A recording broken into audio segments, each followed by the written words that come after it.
Alright, so as you can see over here, all these playing cards, they're completely different.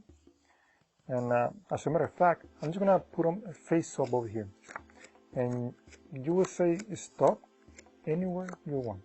Okay, go ahead. Right here? Okay, you pick the 2 of diamonds. Okay. Now, if you pick one after, it's gonna be the 3, or one before the queen. But you pick that card. As a matter of fact, I already know you were gonna pick that card, the 2 of diamonds, because, as you can see, I only have one card that is completely different from the rest of it. And guess which card it is? It is the 2 of diamonds.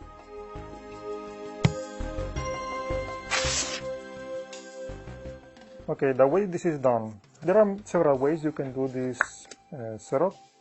In this case, the force card is going to be in the 5th position.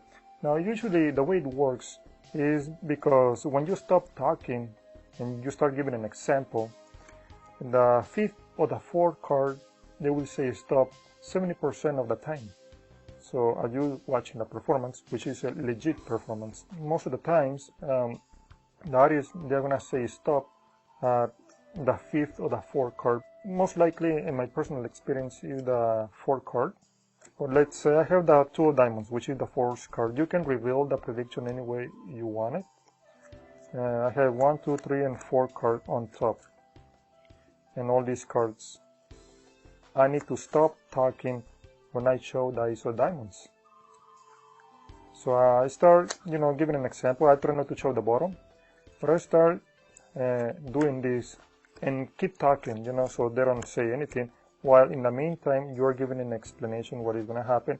As soon as I see the ace, I stop talking. Because when you stop talking, they will say stop somewhere between the 4th or the 5th card. 1, 2, 3, and 4. And they will most likely say stop, somewhere here, here, or here. But this is not obviously 100% certainty. So you will always have to have a backup for these kind of forces, for any forces as a matter of fact. Now, like I said before, 70% of the time that I've been doing this performance, it works. And this is a classic way of forcing a card. Now you can make the prediction, like I said, any way you want it. There are other ways, some magicians doing this forced. Also, I have the force card, let's say the 2 of diamonds all the way on top. And I'm just gonna keep a pinky ring right on top of the force card. And I keep doing cuts, okay? I try to have a little bit of a mess right here. So I start telling the audience, say stop anywhere they want. As soon as I stop talking, I'm just dropping little chunks. I'm not dropping one by one. I'm just dropping little chunks. And then when I stop talking, I drop 1, 2, 3, and 4.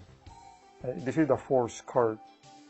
And if they haven't said stop, you drop one more, and then they say stop. And you say okay, and you give them this one.